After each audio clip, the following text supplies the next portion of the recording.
ကံ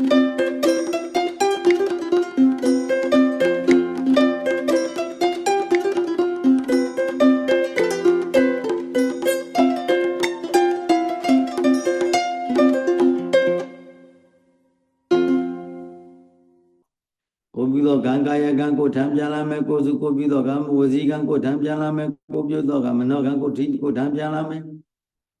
ဒီလိုကံနဲ့အကျိုးပိကိုတို့ဗုဒ္ဓဘာသာသူတော်ကောင်းများကြကြနတ်နတ်ခါကာနာနားလေဘုရားမိတ်တယ်လို့ပေါ့ရန်တော်တဲ့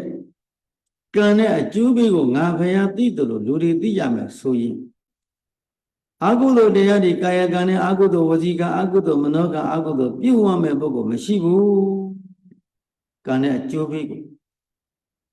ငါဘယ်ရသိတယ်လို့ဒီလူတွေသိကြမယ်ဆိုဘာကြောင့်လဲဆိုအာဟုသောကံကအပြစ်ကြီးလွန်းလို့ဟောပြောထုတ်လိုက်ပြီစိတ်ထဲမှာတော့ကိုယ်စိတ်ထဲမှာမကြေမနက်နဲ့ပြောထုတ်လိုက်တယ်ပြောချလိုက်တယ်ဒါပေမဲ့ဘယ်လိုပြောဘယ်လိုဆိုပြပြလိုက်တဲ့အခါမှာစိတ်ကထွက်လိုက်ပြီစိတ်ကထွက်ပြီစိတ်ထွက်ပြီတော့စိတ်ထဲမှာအာဟုသောစိတ်ဖြစ်ပြီးတော့ဟောကာယကံမှုဝစီကံနဲ့ပြောလိုက်တော့ဘသူခံရတာလဲကိုယ်ပဲခံရဘသူမှမခံဘသူမှတာဝန်မယူကိုယ်ပဲတာဝန်ယူရဒါကြောင့်မလို့အာဟုသောကံကိုတာဝန်ယူရကုသိုလ်ကံကြတော့သူကကုသိုလ်ကတာဝန်ယူသွားရှာအာဟုသောတွေကြတော့ကိုယ်ကတာဝန်ယူရ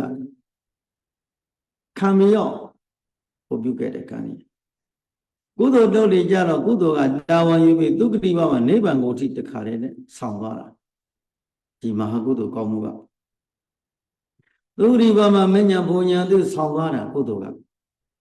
ကတာဝန်ယူသွားတာကောင်းတဲ့ဘဝတွေကောင်းတာတွေကြီးပဲတာဝန်ယူပြီးတော့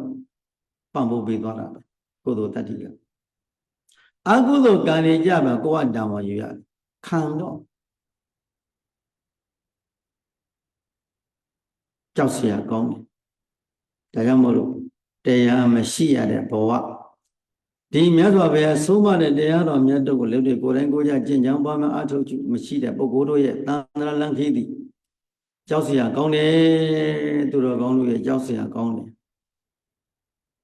တရားအသိတဲ့ဉာဏ်နဲ့တည်းမပေါ်လွင်သောပုဂ္ဂိုလ်များရဲ့သံဃာလမ်းခီးကကြောက်เสียသိကောင်းကိုအမြဲတမ်းလို့စောင့်ရှောက်ရတယ်ကိုသွားမဲ့လမ်းကိုကစနစ်တကျနားလဲရမယ်သဘောပေါက်ရမယ်မကောင်းတဲ့လမ်းကိုကမချောက်မိဖို့လို့ကောင်းတဲ့လမ်းကိုရွေးချယ်ပြီးလျှောက်သွားရမယ်